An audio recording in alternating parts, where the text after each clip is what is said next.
On va prendre quelques instants ce matin dans la parole de Dieu, dans la Bible, afin que Dieu puisse nous parler. Je ne sais pas pour toi, mais moi, j'ai constamment besoin que Dieu me parle. Hein? J'aimerais ça passer ma semaine avec une petite révélation de la part de Dieu.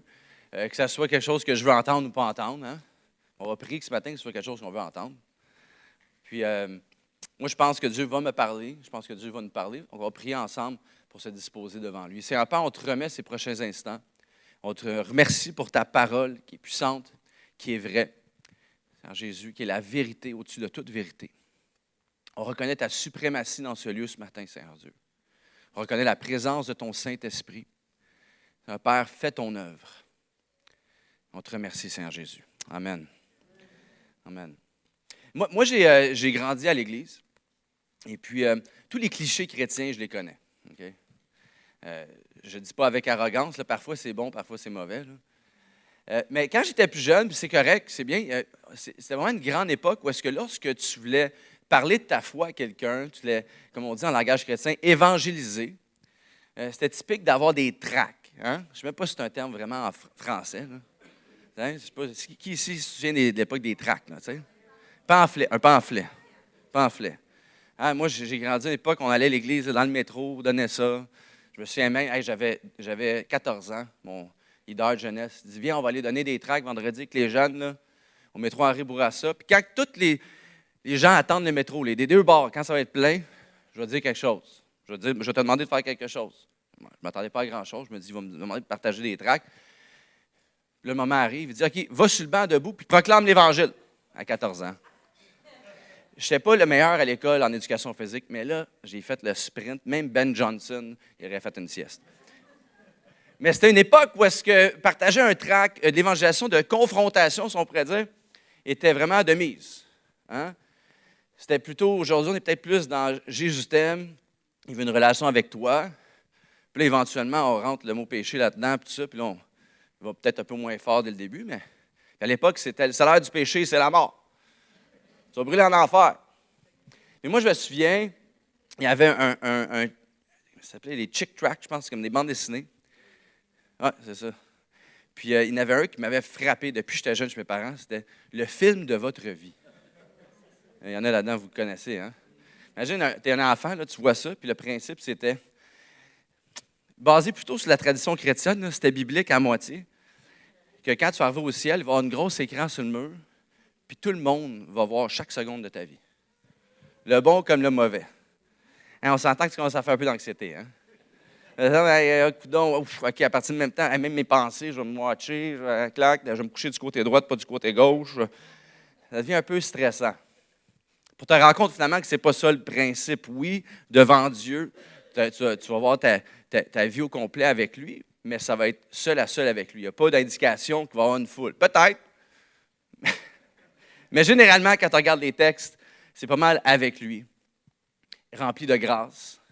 Et que si tu es un enfant de Dieu, il te voit premièrement dans ta position avec lui. Que c'est lui qui voit avant toi. Le film de votre vie, c'est le titre du message ce matin. Le film de ma vie, le film de ta vie. Et on va regarder ensemble un extrait dans les Écritures de la vie d'un jeune homme riche. On va voir une scène dans sa vie lorsqu'il a une conversation avec le Fils de Dieu, Jésus. On voit ici un jeune homme qui vient devant Jésus. Un jeune homme avec une vie accomplie. Et non seulement ça, avec une vie en règle. Un jeune homme qui a tout. Un homme qui est moral, intelligent.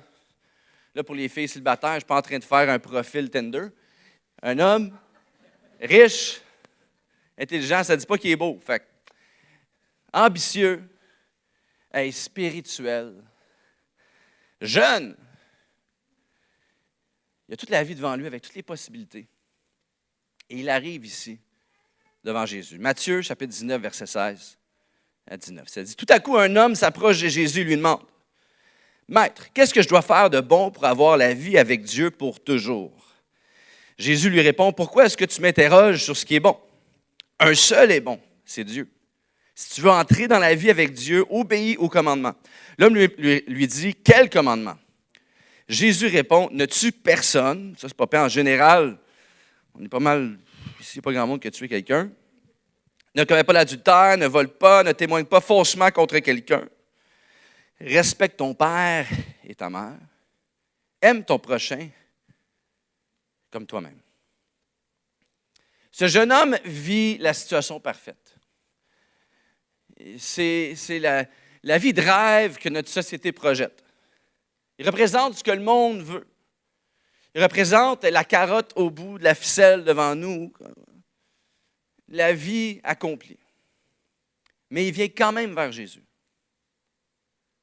Hein, souvent, on peut avoir la perception qu'un chrétien ou une personne religieuse ou pieuse, c'est quelqu'un qui sert de Dieu comme étant une béquille ou parce que, bon, ça va mal dans ma vie, c'est pour ça que je vais vers Dieu, c'est pour ça que je vais à l'Église, c'est pour ça que j'ai cette foi. Mais c'est étrange, on voit ce jeune homme-là ici, il a tout. Dans un sens, selon la société, il n'a pas nécessairement besoin de Dieu, mais il vient quand même vers Jésus. Et il discute avec Jésus. Il parle avec lui. Et on voit Jésus qui expose certains des commandements. Et le jeune homme exemplaire est dans une posture où est-ce que, hey, j'ai accompli tout ça. Je n'ai pas tué personne. Je n'ai pas commis d'adultère. Je n'ai pas volé. Je ne suis pas une si mauvaise personne que ça. C'est drôle parce que c'est un échange que l'être humain a avec Dieu, on dirait même encore aujourd'hui en 2024. Je ne suis pas si pire que ça. Je ne suis peut-être pas quelqu'un de pieux, je ne suis peut-être pas quelqu'un qui a la foi, mais je ne suis pas une si mauvaise personne que ça. Verset 20. Le jeune homme lui dit, « J'ai obéi à tout cela. » Qu'est-ce que je dois faire de plus? Là? Qu'est-ce que je dois faire encore? Je veux dire, j'ai tout fait ça. Là. Et regarde ma vie. Le jeune homme a des bonnes intentions, je crois, dans sa conversation avec Jésus. Je n'ai pas l'impression qu'il vient pour débattre avec Jésus. J'ai l'impression qu'à la base, une certaine bonne intention. Il vient vers Jésus pour savoir quoi faire de sa vie, avec des bonnes intentions. Premier point ce matin. Un peu comme nous. On a tous des bonnes intentions. On est tous venus ici ce matin avec des bonnes intentions. En tout cas, du moins, j'espère. On vient ici avec des bonnes intentions pour s'approcher de Dieu, entendre une parole de la part de Dieu. Ou pour certains, c'est peut-être ta routine, puis c'est le dimanche, c'est ce que tu fais parce que tu le sais, que ça apporte du bien dans ta vie. Donc, il y a des bonnes intentions derrière ta présence ici aujourd'hui. Et quand ça vient à notre vie, on a tous des bonnes intentions. Je ne connais pas personne qui, intentionnellement, toute sa vie, peut-être dans certaines saisons, où est-ce que ça va mal, de vouloir détruire sa propre vie, mais en général, l'être humain a cette tendance, cet instinct d'accomplir sa vie. D'avoir une belle vie, accomplie. On a tous les meilleures intentions du monde quand ça vient au film de notre vie. Quand ça vient au film de notre vie, on recherche tout le score. On veut gagner les oliviers ou peu importe le prix. On veut tous avoir une bonne vie. On a tous des bonnes intentions. J'ai un tableau ici. Ce n'est pas un tour de magie, là. C'est juste un tableau. On va prendre des cours de musique ce matin. Do, le do, il a, bon, do. C'est même pas ça, c'est ré. On a tous des bonnes intentions avec notre vie. Maintenant, tu vois, souvent on a tendance avec notre vie de faire une certaine liste. Hein? Bien sûr, si tu fais une liste avec ta vie, je ne sais pas si vous voyez tous, on l'a à l'écran ici. Hein? Ça tombe bien, le film de votre vie. Ça. C'est le concept. On n'a même pas pensé à ça. Quand on fait une liste, souvent, bien sûr, si tu es une bonne personne pieuse, Dieu est en priorité. Hein? On met Dieu en priorité dans notre vie. Ensuite, si tu es moyennement quelqu'un qui a de l'empathie, puis la famille, hein? Dieu, la famille, c'est quand même une bonne ordre. Après ça, je ne me souviens même plus c'est quoi l'autre mot. Ah, c'est bon, c'est un test. Après ça, on met les amis. Hein? On met les amis. Puis même si on n'a pas d'amis, on aimerait ça en avoir, puis c'est dans une bonne liste. Après ça, bon, carrière, parce que faut payer les comptes, il fait fret en hiver. Après ça c'est bien à la mode depuis quelques années, là, les projets. Hein, des projets. On va rénover un chalet, hein, projet de faire le tour du monde, projet de faire un album de musique. Tant voulu faire ça quand j'étais plus jeune. Projet. même si c'est juste refaire le terrassement chez toi, des projets qui prennent de ton temps, qui sont dans une liste de priorités. Après ça, bon, les loisirs. On vit quand même dans un monde où le loisir, il y a quand même une bonne grosse place. Hein? Et puis en bas, bon, peut-être que ce n'est pas là, c'est exactement là. Il n'y a pas de jugement ce matin, mais il y a l'Église. C'est peut-être pour toi, il est ici, là, tu sais.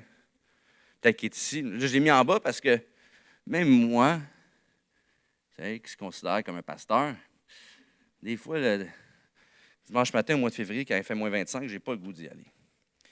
Fait qu'il finit par être en bas pas mal.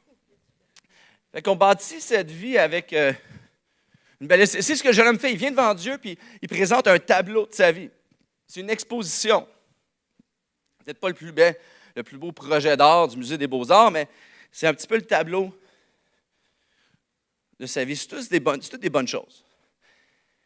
Et c'est dans cette perspective-là que le jeune homme discute avec Jésus. Il veut bien faire.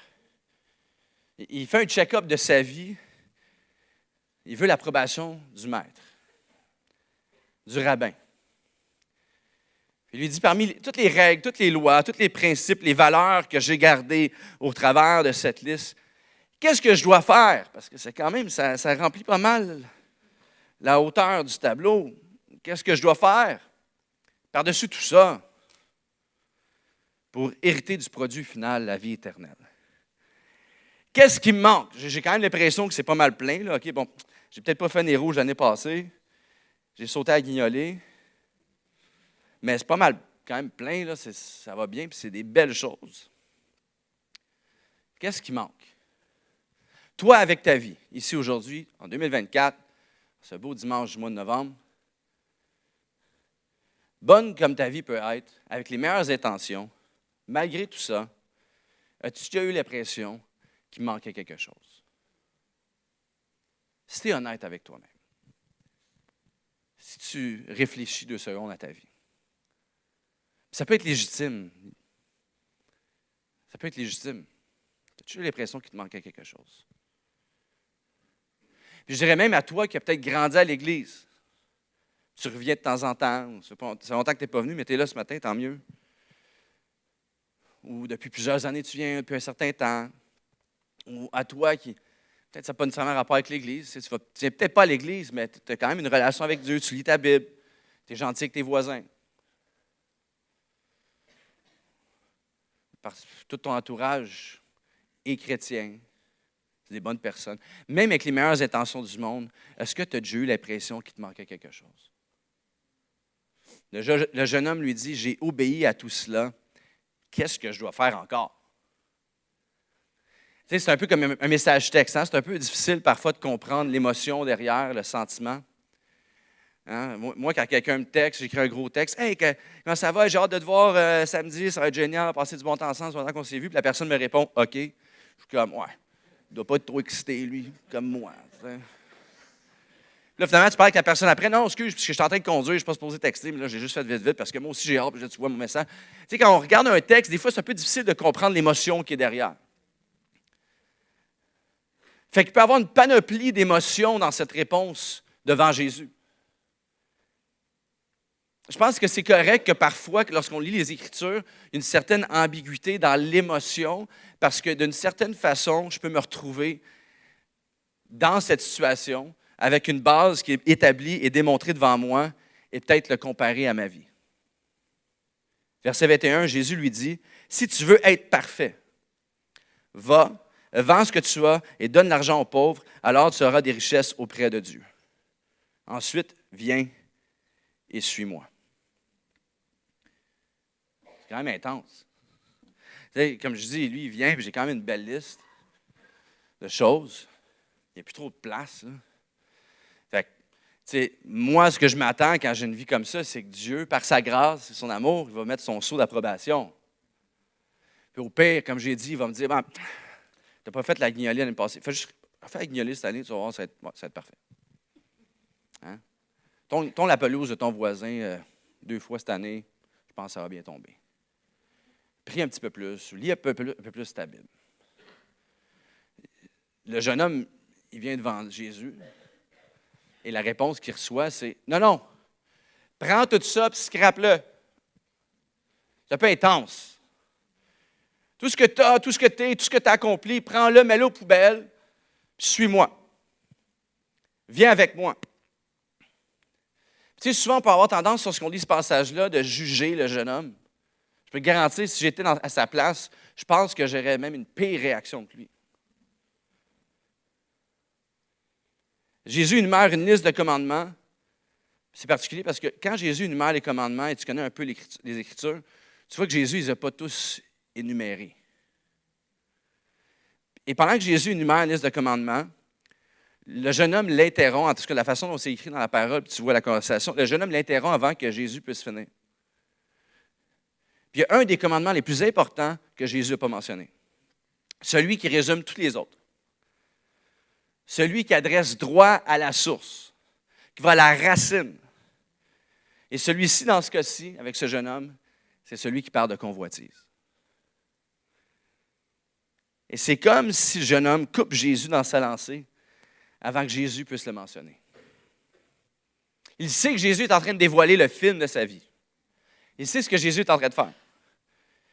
Et les autres commandements, c'est facile dans un sens parce que ça adresse des actions extérieures, mais celui-là, la convoitise, adresse la disposition de son cœur, ça adresse ce que personne ne voit, c'est intérieur. Et c'est précisément la chose qui tient le jeune homme captif. Juste dans sa façon de venir vers Jésus pour dire « Hey, j'ai tout ça, qu'est-ce que je dois faire ou avoir de plus que je n'ai pas pour avoir ma vie éternelle, pour avoir une vie accomplie? » Jésus adresse droit à la source. Tu vois, Jésus voit le jeune homme au-delà de ses questions. Jésus le voit même, il voit au travers de ses questionnements, il voit au travers de l'apparence qu'il dégage. Dans le livre de Marc, on voit le même récit, puis ça dit que Jésus, à ce moment-là, le regarde et il l'aime. Tu vois, souvent, notre instinct, c'est de dire, attends, si je viens vers Jésus, puis je viens devant Jésus, je vais tellement me sentir indigne et condamné que je ne veux même pas m'approcher de lui. Mais ça dit, Jésus le regarde et il l'aime.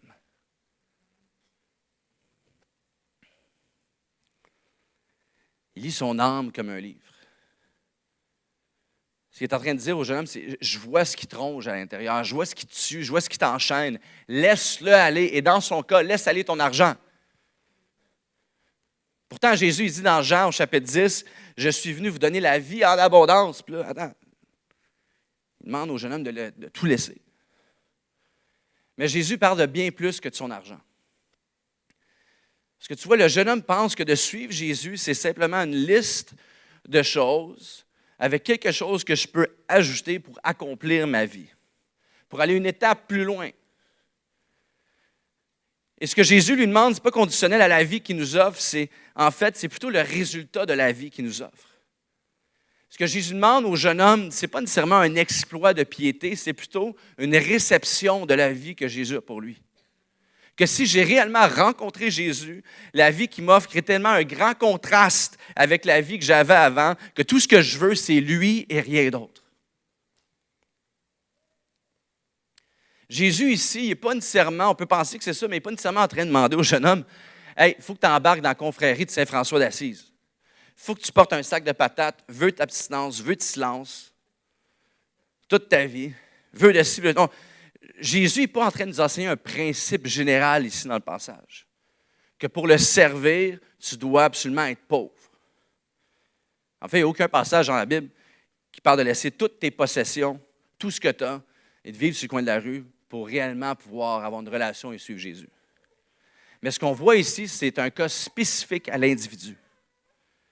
Jésus le voit le cœur du jeune homme et il devient personnel. Et il veut être personnel avec chacun d'entre nous ici aujourd'hui. Qu'est-ce que Dieu te montre en ce moment pour toi, d'une façon personnelle? Et tu vois, souvent, lorsque Dieu nous parle, ça peut paraître comme un principe général, mais lorsqu'on a une relation avec Dieu, lorsqu'on s'expose simplement à avoir cette conversation authentique avec Dieu, même si on ne lui parle jamais, lorsqu'on a ce moment-là avec lui, Peu importe le passage que je peux lire, ça devient personnel pour toi et ça prend une définition de révélation plutôt que de connaissance. Et c'est ce qui se passe avec ce jeune homme et c'est ce que Dieu nous appelle à faire continuellement avec lui. Qu'est-ce que Dieu te montre en ce moment dans ta vie pour toi? Quelle déception est-ce que tu as envers toi-même devant Dieu? Parce que souvent, on parle des déceptions qu'on a de Dieu, mais honnêtement, réellement, lorsque je suis seul à seul avec Dieu, quelles sont les déceptions que j'ai envers moi-même devant Dieu? Qui m'amènent soit à prendre une décision, à adresser la conviction que Dieu place en moi, de ce que lui veut faire en moi, ou de laisser Dieu de côté et de marcher dans la condamnation que je place sur moi-même continuellement. À me bâtir cette échelle pour me rendre à quelque part dans cette vie. Deuxième point, grande déception. OK, juste encourager, ça finit bien le message, OK? Grande déception. Verset 22. Mais quand le jeune homme entend cela, il s'en va tout triste parce qu'il possède beaucoup de choses. C'est la grande déception de nous-mêmes quand on se regarde dans le miroir de Dieu, mais qu'on ne veut pas s'avouer. Le jeune homme part triste, découragé. Hey, Jésus, c'est des belles paroles, sérieusement, mais j'ai travaillé fort pour ça. C'est pas mauvais en plus. C'est comme si je te présente la structure incroyable que j'ai bâtie à la tête de la mafia montréalaise. Je veux dire, c'est quand même une bonne vie. Puis je t'ai jamais vu demander ce que tu me demandes là aux disciples qui te suivent. Ta gang, tes gars les plus proches. Tu n'aurais jamais demandé de complètement arrêter d'aller à la pêche. Tu n'aurais jamais demandé de quitter leur famille. Puis à moi, tu me demandes ça, c'est pas juste. Tu me déçois, là, Jésus. Tu me déçois. Mais tu vois la tristesse que le jeune homme a lorsqu'il quitte, il part, il est triste, est plutôt attribué au fait qu'il sait qu'il est si proche, que la vie éternelle est si accessible, mais qu'au bout de la ligne, ça ne rentre pas dans la perception que j'ai de toi, Dieu. C'est trop pour moi, là. Ça ne rentre pas dans mon horaire. À un moment donné, calme-toi, là. Hein? Déjà que je donne du temps au scout, déjà que je fais la guignolée de temps en temps, hey, mon budget est à côté, là. C'est pas moi, ça. C'est pas moi. C'est pas la personne que je dégage depuis toujours. C'est pas mon style. C'est pas moi, ça, d'aller le dimanche matin quelque part chanter du karaoké avec tout le monde, du monde que je connais pas, avec des bras dans les airs, comme si c'était un hold-up. C'est pas moi, ça. Je serais surpris le nombre de gens qui sont ici, fidèles depuis des années, que tu te dirais, hey, il me semble que c'est pas lui, mais c'est beau. Mais il y a quelque chose, ça doit être personnel, ça doit être quelque chose, parce que me semble que ça ne fit pas avec cette personne-là. Hey, Dieu, je sais que tu m'as créé. Ça, par exemple, je suis prêt à l'avouer, une puissance supérieure, tout ça. Je sais que tu me connais plus que n'importe qui, surtout depuis que j'ai peut-être maintenant une relation avec toi. Mais ce n'est pas moi, ça, ce que tu me demandes. En fait, ce n'est pas ce que moi, je veux être. Ça m'intéresse là, de venir à l'église une fois par mois, une fois par 2 semaines, même à chaque semaine. Mais là, wow, tu prends trop de place. Là. Tu fites bien dans mon horaire, mais là, de fitter comme ça complètement, prendre toute ma vie, prendre ça, mettre ça aux poubelles. Je suis capable de danser au pas de la religion, mais là, ce pas-là, je ne suis pas capable. Le jeune homme quitte, il est si proche, mais il est si loin. Jésus lui offre la vie qu'il veut réellement au fond de lui sur un plateau. Puis il ne lui demande même pas une prouesse religieuse. Ce que Jésus offre au jeune homme, ça peut sembler comme étant une prouesse religieuse, puis honorable, de tout laisser pour suivre Jésus. Mais non, ce que Jésus demande au jeune homme, en fait, ce n'est pas une demande, c'est une offre qu'il lui fait. Il lui offre la liberté. Et malgré cette offre, il part triste. Jésus est en train de nous dire, moi, je veux te donner la vie éternelle live, maintenant. Je ne veux pas te donner un plan de retraite qu'une fois que tu as accompli ta vie, tu as ton billet pour aller au ciel. Non, moi, la vie éternelle, elle commence là. Mon royaume au ciel comme au ciel comme sur la terre. Je veux que ta vie éternelle commence là. La vie que j'ai pour toi est maintenant. J'ai une plus grande cause pour toi que de vivre ta vie pour toi-même. J'ai une plus grande destinée pour ta vie. Je veux changer ton monde pour changer le monde au travers de toi, autour de toi. Tu possèdes beaucoup, mais heureux sont les pauvres en esprit. Et ce qui est réellement triste, c'est que tu crois, tu penses tout avoir, mais tu n'as absolument rien. Tu penses que ta vie est bien placée, tu penses que ça te rend heureux. Tu penses l'avoir, l'affaire, mais tu sais que tu n'es aucunement dedans parce que tu viens quand même me voir, même si tu as tout ça. Le philosophe Blaise Pascal le dit comme ceci. Puis là, un dimanche matin, comme ça, si tu n'as pas pris de café, ça fait un peu des pirouettes pour le cerveau, mais on va se concentrer. C'est du vieux français, OK? Qu'est-ce donc, je vais se pratiquer 20 fois, OK? Qu'est-ce donc que nous crée cette avidité et cette impuissance? Sinon qu'il y a eu autrefois dans l'homme un véritable bonheur dont il ne lui reste maintenant que la marque et la trace toute vide et qu'il essaie inutilement de remplir de tout ce qui l'environne. Recherchant des choses absentes, le secours qu'il n'obtient pas des présentes, mais qui en sont toutes incapables. Parce que ce gouffre infini ne peut être rempli que par un objet infini et immuable, que par Dieu lui-même. Tu as été créé pour contenir la vie de Dieu en toi. Le jeune homme possède beaucoup de choses. J'ai tellement de choses que je dois laisser aller. Je ne peux juste pas. C'est justement pour ça que tu es ici ce matin.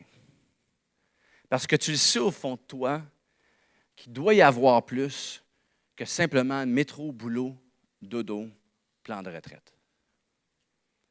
Que ça ne se peut pas que ta vie se termine à la fin de tes jours avec encore un questionnement comme ce jeune homme riche. Tu vois, souvent, qu'est-ce qui arrive dans notre vie? On a notre liste comme ça. Puis souvent, ça ressemble à ça.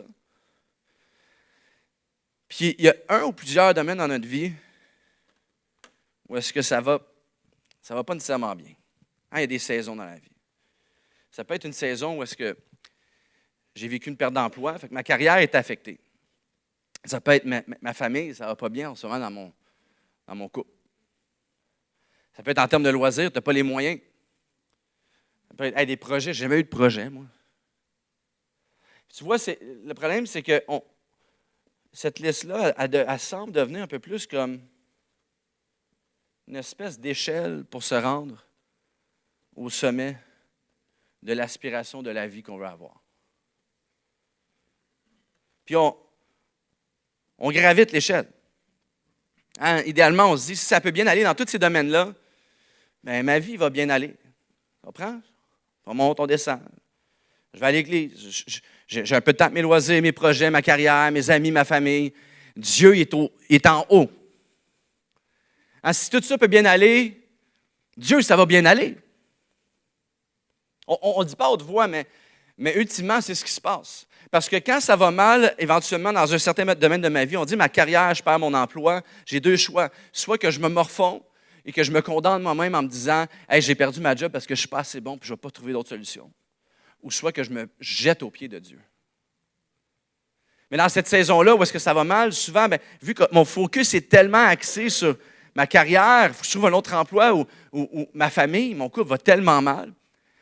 Mon problème a tendance, souvent, malheureusement, à prendre le dessus de mes pensées, de mes réflexions. Et soudainement, cette liste que j'ai dans ma vie ressemble plutôt à une liste d'idoles que je place dans ma vie. Sans renier le fait que Dieu est mon Dieu. Mais tranquillement, ma famille, même si c'est bien, peut devenir mon Dieu. Mes amis, même si c'est excellent, toutes ces choses-là peuvent prendre la place de Dieu dans ma vie et soudainement, on se rend compte qu'il manque quelque chose. Pourtant, ma liste est bonne. Et le jeune homme ici est bloqué à quelque part. Ça ne va pas nulle part, là. Ça bloque.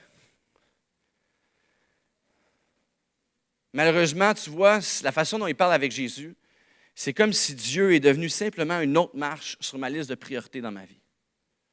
Dieu devient égal aux autres idoles que j'ai créées dans ma vie, même si j'ai une bonne relation avec Dieu parce qu'il est en priorité dans ma vie. Même si j'ai des bons temps avec lui, même si je soumets ma vie à lui, mais il devient comme une autre marche dans ma liste de priorités. Mais tu vois ce que Jésus fait avec le jeune homme ici? Quand il répond, prends tout ce que tu as, vends-le et suis-moi. Le moment que ça devient personnel pour lui, c'est le moment où ça change complètement sa façon de réfléchir et sa perspective face à Dieu.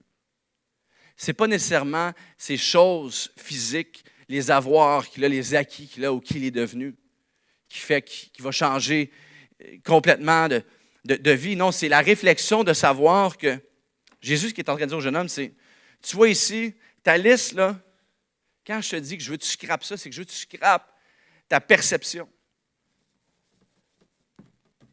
Peu importe ce que tu avais ici sur ta liste. Moi, là, je vais être au centre de ta vie. Tu vois, ta vie n'est pas appelée à être une échelle d'ordre de priorité. Ta vie est appelée à avoir...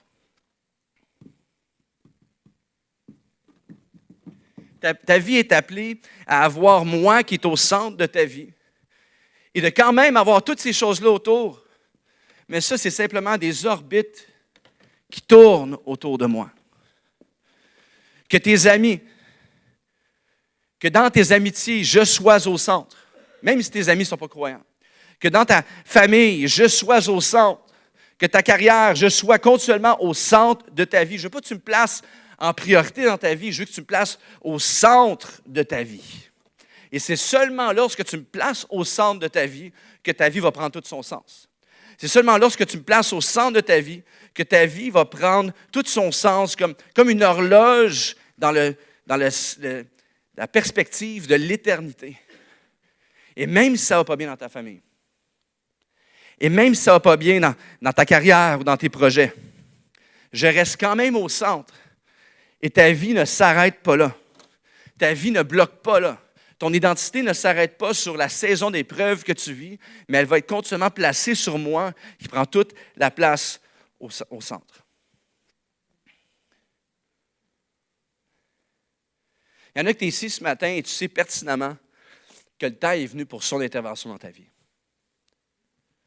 La relation que tu avais avec Dieu à l'époque n'est plus celle que tu as aujourd'hui. Ton témoignage de vie, malheureusement, est trop basé sur « Hey, oui, je me souviens en 71. Hey, je me souviens le réveil en 83. Hey, quand Dieu a pourvu en 89. » Et je ne dis pas avec condamnation parce qu'à chaque jour de ma vie, moi-même, quand je me lève, je dois me rappeler que Dieu est au centre de ma vie. Dans tout ce que je fais, je reconnais sa suprématie. Dans tout dans ma vie. 3. Dernier point, son intervention. On relit ensemble, comme le jeune homme, verset 16.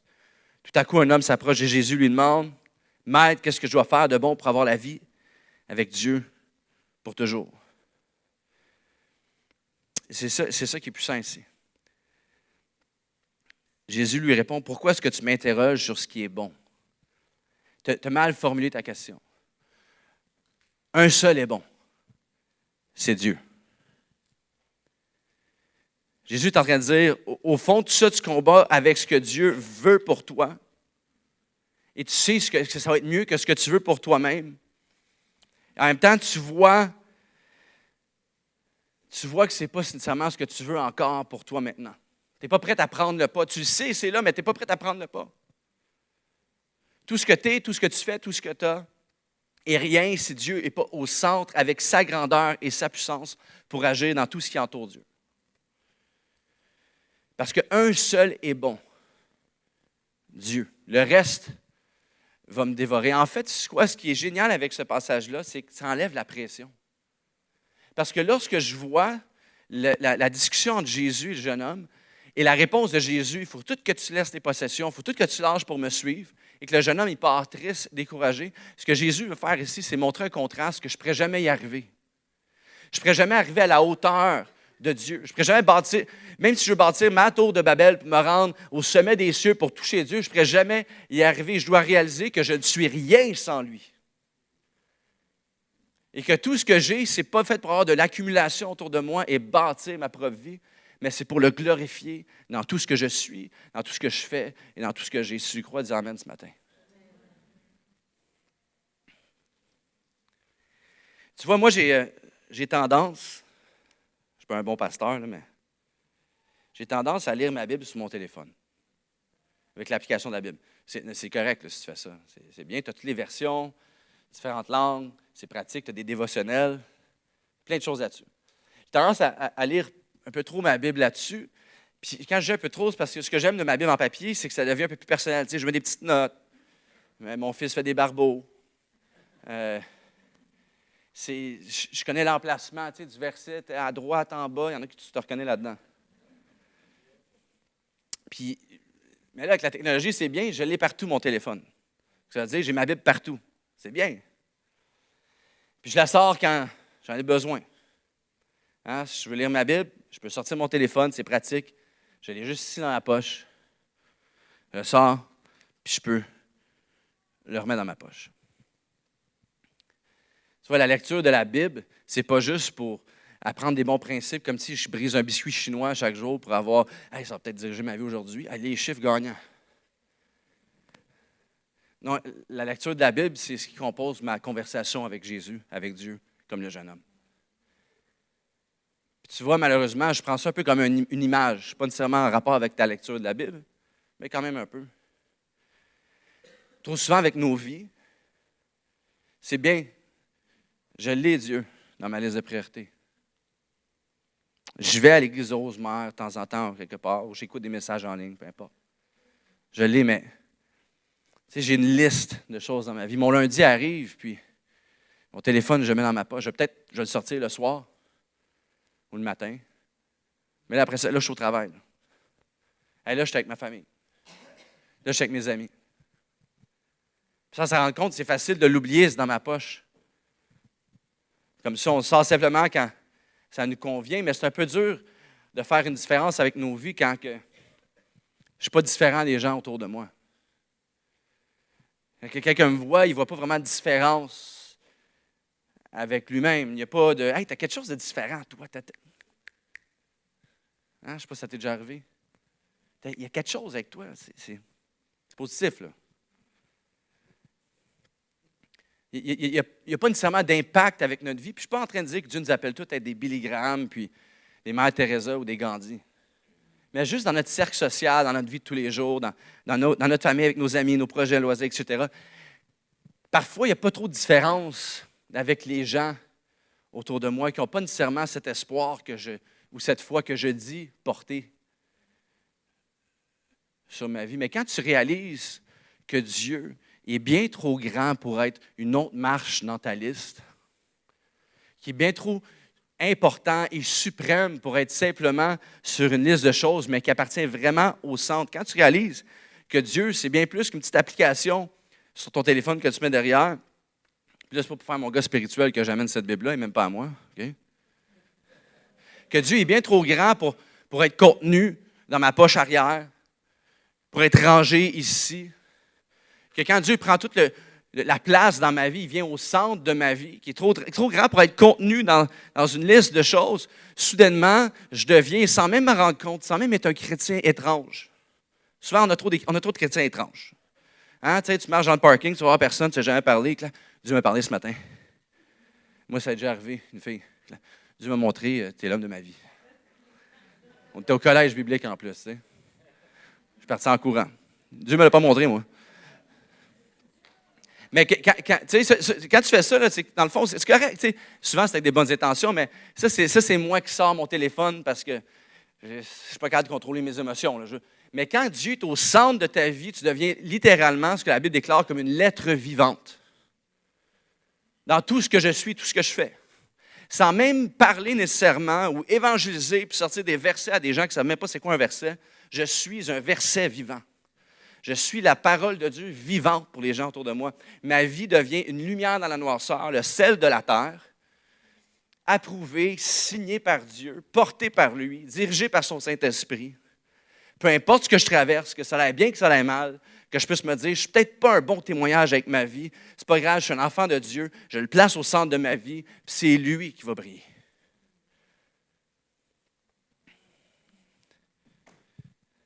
Je vais inviter l'équipe de musique à s'approcher, on va terminer ensemble. C'est facile de juger le jeune homme riche. Mais si je te demandais ce matin, quelle version de ta vie est-ce qu'on voit? Puis là, je ne parle pas en termes de moralité, je parle en termes de longévité. Est-ce qu'on voit simplement une vie basée sur des choses qui sont courtes, temporaires, une vapeur? Ou est-ce que tu dégages une vie qui a une portée éternelle, qui a du sens dans l'éternité? Si je te parle rapidement, on termine, là, mais juste de ma vie à moi et mon épouse. Le 3/4 du temps, tu te dirais, mon beau-père est là ce matin, il le sait, là. Coudonc, vous tirez tout le temps des balles dans le pied. Recommencer tout le temps à zéro. On a vécu à Deux-Montagnes, à Gatineau, à Paris, en France. À chaque fois, on recommence, on repart à zéro avec notre linge chute d'eau, puis on repart à zéro. Puis ça ne me tente pas de faire ces choses-là. Puis à chaque fois qu'on a fait ces gros moves-là, c'est parce que Dieu nous envoyait. Puis ça, c'est parce que j'ai une vie de pasteur, OK? Je ne suis pas en train de dire, toi, il faut que tu fasses ça. Comme j'ai dit, le jeune homme riche, là, la conversation avec Jésus, laisse toutes tes possessions, c'est spécifique à lui. C'est une conversation personnelle avec lui. Mais lorsque tu acceptes la liberté que Dieu offre pour la vie qu'il a créée pour toi spécifique, il n'y a rien de mieux au monde. Moi, ça serait mon rêve d'avoir un chalet, un bateau, puis d'aller à la chasse, puis de jouer au golf, puis constamment. On a recommencé notre vie au moins 2-3 fois. Parce que Dieu nous a appelés à aller le servir en Europe, à gauche, à droite, puis des fois, ça n'a pas fonctionné, des fois, ça a bien été, mais je peux te dire une chose, que quand tu vois régulièrement des gens qui donnent leur vie à Dieu, qui se font baptiser, puis qui deviennent des gens qui font d'autres disciples, puis qu'il y a des couples qui sont guéris, il y a des familles qui sont restaurées, tu te dis, je pense que j'ai pris la bonne décision. J'ai peut-être pas le plus gros chèque de paye à la fin de ça, peut-être qu'il faut que je recommence. Puis, donc, Dieu s'occupe de moi au travers de ça. J'ai peut-être pas tout ce que je veux, mais j'ai bien plus que ce qu'il faut. Parce qu'on a décidé de suivre ce que Dieu avait pour nous, puis parfois, c'est vraiment pas glamour. Moi, là, je peux te dire, c'est facile à dire, là. Mais ça fait des années que je suis dans le ministère à temps plein. Ça veut dire ministère, c'est le langage chrétien, là. Je suis pasteur, j'ai un petit chèque de paye pour faire ça à temps plein. Puis quand Dieu nous a demandé de quitter la plus belle saison de notre vie, en Europe, avec une belle grande église, à temps plein, puis on est revenu ici, savez-vous ce que j'ai fait? J'ai commencé à laver des tapis puis à nettoyer des bas de toilette. C'est même moi qui ai lavé les tapis ici la dernière fois. Il y en a qui vont se dire, ah, il y a encore des taches, Dave. Ça, il ne faut pas boire de café dans la salle, hein, Alain? Pas de café dans la salle. Mais j'ai dû recommencer à faire ça. J'ai dû commencer à faire ça. Parce que ça m'offrait la liberté de bâtir notre prochaine saison pour continuer à le servir selon ce que lui nous demandait à nous. Ma femme, qui était en plein dans le ministère, gloire à Dieu, il y a pour vous pour un bel emploi, elle travaille pour Pfizer, de la maison et tout ça. Bien des gens qui voudraient ça, mais elle est misérable parce qu'elle veut servir Dieu. Quand je dis misérable, c'est juste qu'elle a hâte à aller de l'avant pour faire ça de sa vie avec tout le temps qu'elle a, parce que Dieu nous appelle, nous, à ça. Puis de l'extérieur, quand tu regardes, tu peux te dire, ouais, mais pourquoi tu vis comme ça? Il me semble que tu peux pas. Profite-en un peu. Même moi, je me dis, pourquoi je me fais ça? Non, j'aimerais mieux aller dans le sud. Puis, pas que je ne peux pas aller dans le sud, là, je peux aller quand même. J'aimerais mieux vivre pour moi-même. Hey, ça ne me tente pas d'aller à l'église le matin. Je ne suis pas obligé d'y aller, mais là, je n'ai pas le choix. C'est moi qui prêche. Ça, c'est ce que Dieu demande pour moi. Puis je vais t'inviter, on va se lever ensemble, on va terminer avec un mot de prière.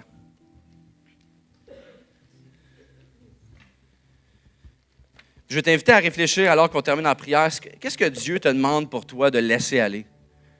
Ça peut être une façon de te voir, ta perception, une perception de ta vie. Peut-être que pour toi, carrément, tu le sais, hey, Dieu, oui, ça a tout le temps été une priorité, mais il n'est pas nécessairement au centre de ma vie. Dieu, montre-moi cette révélation-là. Cette semaine, alors que je vais parler avec toi, je vais prier, ou même sans m'en rendre compte, c'est un Père, je prie pour une révélation pour ma vie, que tout ce que je suis, tout ce que j'ai, tout ce que je fais, que tu puisses être au centre, que ma vie puisse prendre sa définition complète pour laquelle tu m'as créé, Seigneur Dieu. Qu'est-ce que tu dois laisser aller? Qu'est-ce que tu dois laisser aller? Pour certains, c'est des blessures. Pour certains, c'est un épuisement. Dieu a quelque chose pour toi dans cette saison de ta vie. C'est un Père, je prie pour chaque personne ici. Toi qui connais les cœurs, toi qui nous regardes, tu nous regardes, et comme dans le passage dit, et tu nous aimes. Parce que c'est toi qui nous as créés.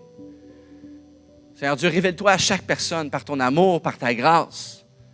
Je veux te remercier parce qu'on n'est pas venu simplement ici ce matin pour se sentir bien. On est venu ici parce qu'on sait que tu nous appelles à passer de gloire en gloire, d'être sanctifiés vers qui tu nous appelles à devenir, Seigneur Jésus, en tant qu'être humain. Je te remercie d'avance, Dieu, pour l'œuvre que tu fais, le travail que tu fais dans le cœur de chaque personne ici présente ce matin. En terminant, pendant que les yeux sont fermés, les têtes sont penchées, peut-être que tu es ici ce matin. Et pour toi, c'est quelqu'un qui t'a invité à venir ici, ou ça fait longtemps que tu n'es pas venu, ou tu viens depuis un certain temps, mais ce Jésus dont je parle, tu n'as pas une relation avec lui. Les choses dont je parle ce matin, c'est complètement étranger à toi, mais tu te dis, tu sais quoi? J'aurais peut-être ça le rencontrer, ce Jésus. La parole de Dieu dit, on est tous pécheurs, on est tous voués à la mort de notre âme et même physique. Tout le monde, un jour, on va faire face à la mort physique et même spirituelle, séparé complètement de Dieu. Mais Dieu, par son Fils Jésus, est venu vivre la vie parfaite qu'on ne pouvait vivre, afin qu'il puisse placer cette identité de perfection sur nous, même si on sait pertinemment qu'on est imparfait. Il est mort sur la croix et a vaincu la mort, ressuscité le troisième jour, afin qu'on puisse avoir cette vie spirituelle éternelle en lui. La mort n'est pas notre fin. Et cette vie peut commencer pour toi, ici, aujourd'hui, si c'est toi. Pour toi, peut-être tu dis, je veux me redédier à Dieu ce matin. Et pour d'autres, tu dis, c'est la première fois que je fais ça. Pendant que les yeux sont fermés, les têtes sont penchées, je vais compter jusqu'à 3. Et à 3, je t'invite à simplement lever ta main en signe d'abandon devant lui pour que je puisse prier pour toi. 1, 2, 3. Là où tu lèves ta main. Je vois des mains qui se lèvent dans la salle partout. Dieu te voit. Dieu te voit. Dieu, tu sais quoi, il te voit puis il t'aime. Tu peux baisser ta main. Seigneur Jésus, fais ton œuvre, Seigneur, ce matin. Je t'invite à répéter après moi et toute l'Église va répéter ensemble pour te soutenir dans ta prière. On le fait ensemble, Église. Seigneur Jésus. Est-ce qu'on le fait avec conviction et amour? Seigneur Jésus. Je suis ici devant toi, tel que je suis. Je reconnais que tu es Dieu, que tu es mort sur la croix, ressuscité le troisième jour, pour que je puisse avoir la vie éternelle en toi. Merci de m'aimer inconditionnellement. Merci pour la vie que tu as pour moi. Je la vis maintenant pour ta gloire. Amen. Amen. Amen. Est-ce qu'on peut remercier le Seigneur pour toutes ces mains qui se sont levées ce matin? Ce que Dieu a fait dans les gens autour de nous et dans notre vie. Amen. On va terminer avec un chant.